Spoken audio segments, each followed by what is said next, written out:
വാചകം പൂർത്തീകരിച്ചുകൊണ്ട് എന്റെ പ്രസംഗം ഞാൻ അവസാനിപ്പിക്കുകയാണ്. കേരളത്തിൽ കഴിഞ്ഞ SSLC പരീക്ഷയും +2 പരീക്ഷയുമെല്ലാം ഈ കഴിഞ്ഞ ദിവസം 29-ാം തീയതിയാണ് വരുന്നത്. ഈ പരീക്ഷാ കാലത്ത് നമ്മുടെ കുട്ടികൾക്ക് അവരുടെ ഇരുട്ടിൽ നിന്ന്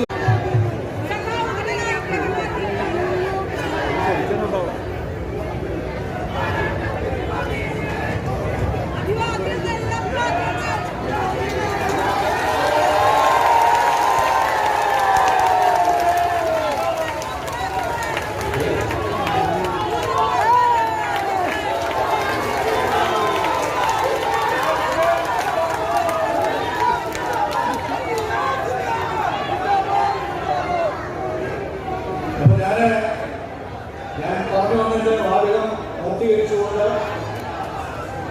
എന്റെ പ്രസംഗം ഞാൻ അവസാനിപ്പിക്കുകയാണ്.